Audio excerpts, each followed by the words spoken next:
Welcome to Get It Done Entrepreneurs, where we talk with founders of companies who bet on themselves and won. My name is Rich LeBrun, and I am the founder and CEO of LeBrun Advisory Group. You can find us at rlebrun.com.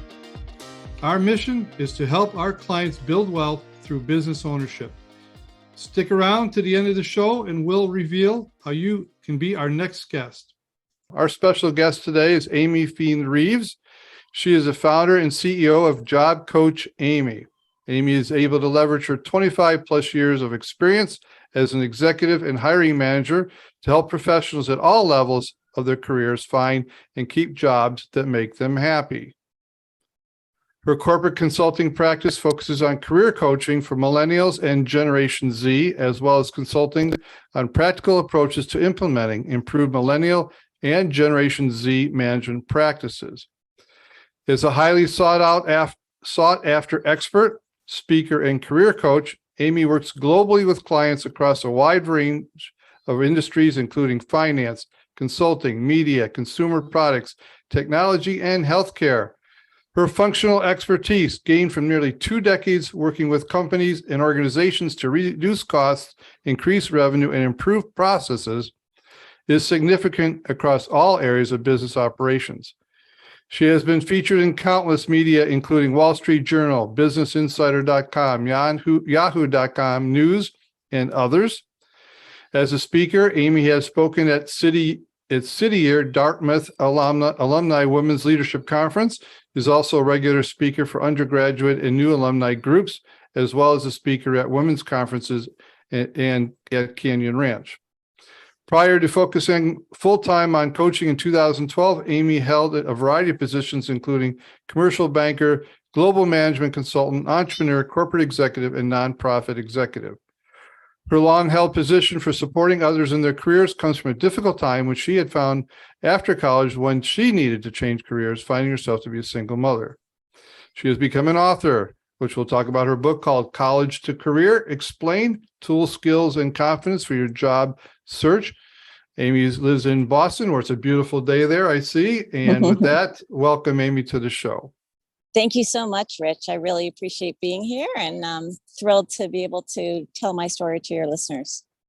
Yeah, it's going to be great. I'm looking forward to listening to hearing what you have to say. You're obviously in a space in understanding human resources and labor and things like that. I'm sure you have a lot to say in that category, but we'll talk about that in the second half of the show. But let's start out with you telling us your story. How did you get into business? What was the tipping point for you? Was it voluntary, involuntary? What are some of the thought processes? Was it easy or was it fearful? In the role I have now, in having founded Job Coach Amy, it really, I have to say, it was a very long held passion, and I would call it an arrival point. I will tell you, it started when I graduated from Wellesley College with a good GPA, having gone to a good college, having done what I thought was everything right up until that point, working hard and doing everything I thought I was supposed to have done, with the exception of having gotten fancy internships because I had no connections and I had to work during the summers. So I came to the point of getting ready senior spring to look for jobs. And at that point, late last century, everybody wanted to go to Wall Street. So I thought, if you're the best and the brightest, you went to a Wall Street training program. So that's what I tried to do too. And I went to every seminar and I went to every information group. I apologize for that. And I went and I bought skirt suits and I did all my reading and I could not get an interview. And I could type really well because I had ran the paper at Wellesley, and I wound up getting a job out of the New York Times Classifieds, which, if any of your listeners are very young, ask their parents. And I spent a year working as an admin and learning everything I could about the jobs that I did not get, what people actually did in them, what characteristics and skills you needed to get them, how you did well in them, and what the process was like, what hiring managers look for. And the next year, when those same programs opened up again for applications, I got the first one that I applied for. And it turns out I was good at it. I liked it. And when I look back, the only difference from the year before was that I had taught myself how to interview. I was the same person. I just had no clue about interviewing. And that really stuck with me. And throughout my career, which I did go on to really love business, I enjoyed everything about it. I found it fascinating. I went on to Dartmouth. I really loved analytical work. I loved being a consultant. It really made me sound like I had career ADD a little bit, but I loved taking on new projects and new industries. And being a consultant, as well as being in financial services, allowed me to learn about a lot of new industries continuously. And I never forgot that first experience that I had. And whenever someone, came into the office and said, "Oh my gosh, my kid's neighbor, my nephew really wants to get into this business, coming out of college, they know nothing," I'd say, "I'll help them. I'll help them. I'll talk to them." And it really became a passion of mine, a weird passion, but something I really loved doing. And as the years went on, I once again, in my early 40s, became a single mom who had done nothing but consulting. And was at a crossroads where I had to continue to be the main breadwinner, but I could no longer be a consultant who was traveling 5 days a week. So again, as in college, I tried to find a resource to help me, but there really wasn't one. So I became the resource I thought that I needed. And I did find a job running a 3-office consulting firm. Since I couldn't be a consultant, I knew how to run a consultancy. And it was an industry that I had never been in before, in pharmaceutical research. So I got that lesson under my belt, and I continued to, at that point, I had left a digital branding agency with 2 partners and sold a company. And I always had it in the back of my head that this was something I would love to do full time.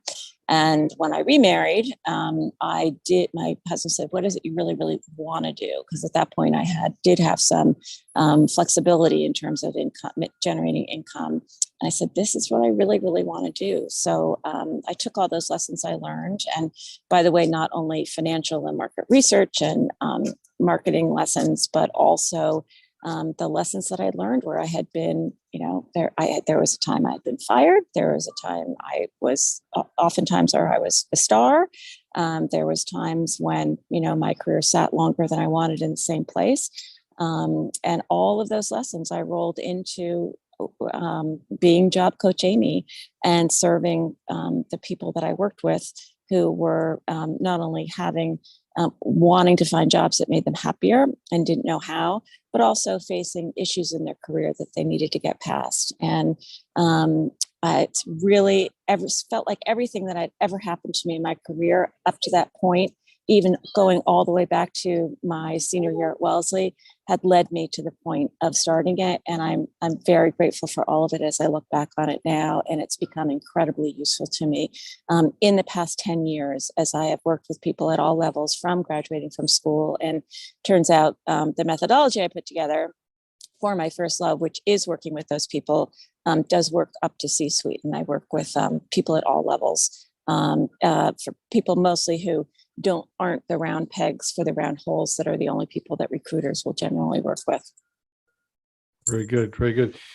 Well, over that journey, if you look back now, is there any decision that you would say, "Gosh, maybe I'd do a little differently knowing what I know today"? Oh, absolutely. Absolutely. I think one of the hardest things that you learn, and I work with clients a lot on this too, is when you become senior management, you realize that you can no longer blame things on senior management. So the higher you rate, you go within an organization, the more you realize that when you're in the trenches, you don't have all the information at your fingertips. So, for example, if you are working on a project that is just going to send the company's revenue skyrocketing, or you're going to, really to do something that's going to have an impact on the bottom line and increase profitability. And you think, "Oh my gosh, why can't those idiots in senior management see it?" Or you're working with a colleague who really is a drag on the profits or the costs of, or, having an inflationary impact on the cost, and they're not doing anything about it. You realize that there's a lot of connection or there are a lot of things that you can't see. And it's easy to get on your soapbox and really make a case for the way you think things should be done. And it's really hard to stand back and say, I'm not working with all the information. I'm going to sit back on this and understand that there are people who know better than me because they have more information than me that they can't tell me. So that was a really hard lesson to learn going up through the ranks that I wish I had known when I was lower in the ranks. Let me ask you the opposite side of that question. You are successful. You've been on your own now. You have a nice business you're running. You're well known, an author. Is there any key one or two decisions you made that was a catalyst to your success? Yeah, although I probably wouldn't have known it then. Certainly that year I spent working as an admin was great because I learned so much. I mean, I had a job that that year was actually great because I came in the morning. I had an inbox that got very, very full, and at the end of the day, it was empty, and I went home. That was really satisfying. It happened to be for a very no longer in existence, but very high end recruiter. This was analog days, obviously.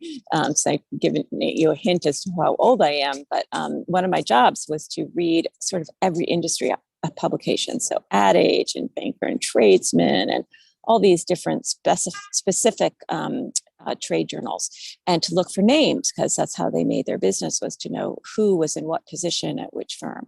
And if there was somebody was named to having been promoted or having changed jobs, I cut them out and stuck them on a little index card.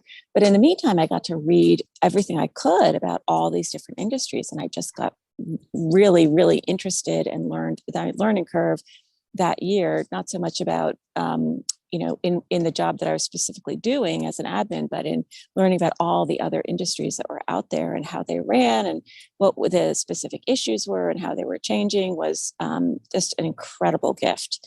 I forget, I don't know if that answered your actual question, but that was something that if you had told, I was so embarrassed to tell people what I was doing when everybody else had these great jobs. But in retrospect, it was a really good way to sit and learn as much as I possibly could. I soaked everything up like a sponge.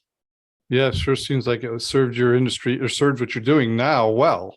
Absolutely. It was a catalyst to, just learning how, whatever I was doing, there was certainly ways to learn. And I loved learning it. Wherever I was, I wanted to be doing something I could learn, where I could learn and have a steep learning curve. Perfect. Well, let's take a commercial break here. And this is your chance to tell our listeners about your business, who your customers are.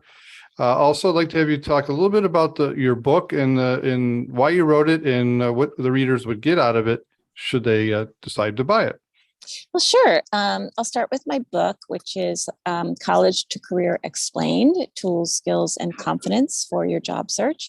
And what I realized working so much with college students is that they originally, there's some kids that, know very early on what it is they want to do. They're very highly competitive jobs, which start incredibly so for example, the investment banking jobs, you got to get into that track your summer after sophomore year.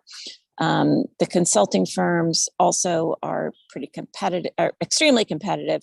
You have to have a very high GPA, and it helps a lot to have good internships. But for the kids that I'm trying to reach, the kids who are like me, I wanted them to know that, having a job as a working in food service as a waiter is a great job, because every manager and every job position wants someone who is detail oriented, who is well organized, and who can stay calm under pressure. And if you're somebody who gets invited back to the same restaurant year after year at a summer place, for example, you must have all those jobs. You just don't know how to present it. And if you're someone who, has basically succeeded in life, you get along well with people, you stay organized enough to get into a decent school, or at least, one that you've worked through and had a decent GPA, that you have some work ethic, you don't have to have a fancy internship. You just have to be able to prove that you have those three skills and present them that way. Maybe some kind of campus leadership position. You can show some numbers about the budget or the number of people that you managed or quantify something that you accomplished, and you can present yourself pretty well for a potential job. So I really is important to me that I am able to get that message out and not just work with the kids whose parents can afford to pay me. And it's laid out. I did a lot of research on what's available. My book is very different in that it lays it out from soup to nuts. So it starts out with how to do some soft networking. I think one of the biggest issues is kids don't know what jobs there are. And there are just so many jobs that, everyone says, oh, there's an app for that. Well, there's a job for that. And knowing how to analyze a company, knowing how to analyze a role, knowing how to analyze a market. There are very simple tricks in there to do that and to put yourself in the hiring manager's shoes and understand what they want.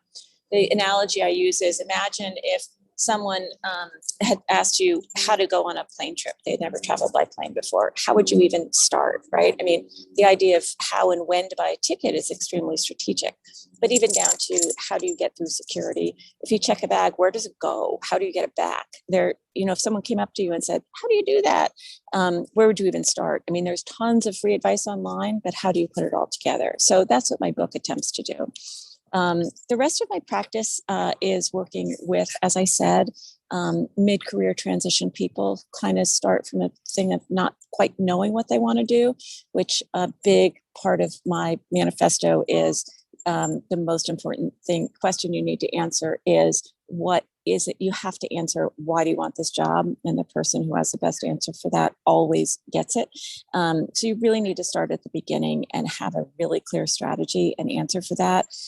Otherwise, you're just not going to get it is what you want. So you need to really start there. So I do work with a lot of transitional professionals to make sure that they understand that they want to be running towards something and not just running away from something. And then a lot of people in the C-suite who maybe want to make a lifestyle change. People want to get off the road. People want to protect their health, but they still want to do work that's interesting and that keeps them engaged. And also people who want to start working with nonprofits or even start nonprofits or want to understand how to switch to a consulting arrangement. So that's all really fun. I'm working now on building a corporate practice, both with understanding college preparedness and helping their students, helping retain younger employees longer, but giving them the skills that they need and don't have coming in with college preparedness, and also with retaining Millennials and Gen Zs, because they are just very different in how they need to be managed. And my personal opinion is that we've really let basic management practices falter and kind of disappear in many ways. I think that's a lot of what is the cause of the big resignation is, and a lot of what quiet quitting is about right now. And there are some very basic ways without the kind of 7-figure consulting project that I used to manage that can be implemented and really lever up cost reduction without a huge consulting project, with just some return to basic management practices. Yeah, it's interesting. The statistics out there is 85% of people hate their job, but then the next level below that is 85. It's because they hate their boss, which means there's this gap right now in management and leadership and teaching that skill set, putting the right people in the right place, and how to deal with millennials and Generation Z. They're a very different caliber. I'm a baby boomer, so we have a lot of generations in between us. So if I'm a leader in a company, how do I lead? Well, I think you nailed it when I don't think we can conflate leadership and management. I think the focus in every academic circle and publication has been on leadership, which is entirely appropriate when you think about the changes we've been in the last few decades, right? I mean, everything from the way we shop to the way we deliver goods to the way that we figure out which goods are the best ones to present to customers, to the way we pay for them. I mean, everything about the entire marketplace has changed dramatically as we've become a digitally based society. And we've needed leadership to pull us along or to get out ahead of that. But along with that, management basics have failed. And companies appropriately have said, okay, we need to do more with less. and employees have taken it, or they've led. The managers have been asked to lead employees through it, but they have, and employers have said, okay, we can do more with less, so let's just go with it until it breaks. Well, guess what? Now it's breaking. And the new generations who are in are saying, I'm supposed to do what? And they're rebelling. So, I was introduced into a corporate culture that was very clear what my job responsibilities were, how I got to the next step, what I needed to perform and demonstrate in order to get to the next step, and what my boss's job would be if I stayed long enough to get it. And if I didn't want it, it was very clear to me that I should leave. That is a luxury that is no longer afforded to kids in this generation. I shouldn't say kids, but younger employees in this generation. And we can't just complain and say, oh, they're so different. They're not getting what I got. And frankly, employers do not have the time or the resources to give it to them. That's a broken link. We've made incredible strides and incredible profitability through major, major changes, but it's time to go back to some of the basics, if we want to keep up that rate. Well, let's just use that and transition to the second part of the show here. We are facing some really crazy times. We have so many headwinds in 1 year. We've seen all these headwinds spread over years, but they've culminated to this year with labor shortages and supply chain, inflation, wars, everything post-pandemic. The workplace has shifted totally. So you as an owner, founder of a company, how are you adapting and adjusting in facing these headwinds? Do you think it's an exciting time, a fearful time? Do you want to retreat? You want to invest? And the second part of that question is going to be, how are you as an individual keeping yourself, in the game, as they would say? Do you have certain disciplines, or do you have a mentor? Do you do certain type of things that keep you focused? Well, let me take the first one. I happen to be in a counter-cyclical business, right? So I also believe very strongly, and I've written about this, that there are always good jobs for good people. When there's a increase in crime, there's an increase in data security systems, right? So if the stock market goes down, then there's an increase in the kinds of products that are very safe, investment products that are very safe. So I always think that there's a balance, and there are ways to balance out even the worst news is good news for somebody somewhere. So I never look at anything as all black or all white. So while I do agree that things look pretty bad right now, I can't, or it looks like something that really bad is coming. I can't believe that things are either going to stay that way forever, or there are not going to be pockets of the economy that smart entrepreneurs are going to be able to take advantage of. I shouldn't say take advantage of. Smart entrepreneurs aren't going to be able to make money from, that people aren't going to be able to enjoy. There are people that made a lot of money during COVID because of the way lifestyles shifted, their opportunities arose. So there are always opportunities. And again, for me personally, for my business, there are always good jobs for good people. If the focus turns to cost cutting, I think that there are, and there are layoffs. I think there are always going to be people who leave because they go on maternity leave, or because there are people that retire. There are always going to be jobs opening up.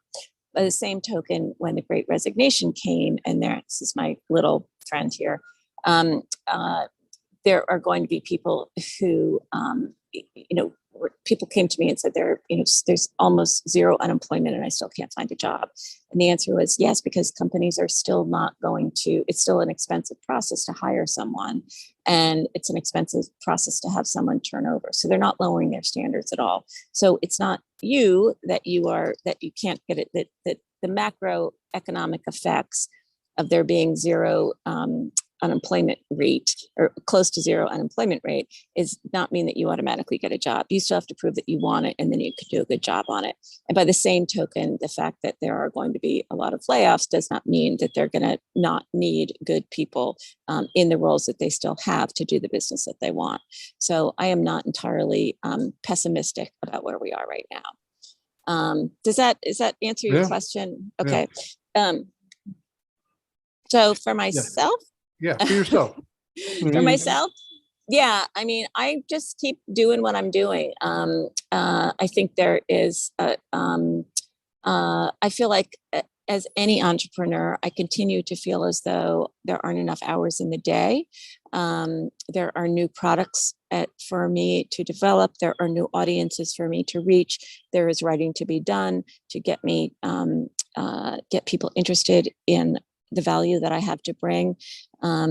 Because I do feel that a lot of the work that I do is to bring a message to people that that there are always good jobs for good people, that I don't, I feel like every person that doesn't hear, that messes up an interview because they haven't heard what I have to say, I feel like that keeps me up at night. So, because it just doesn't have to happen.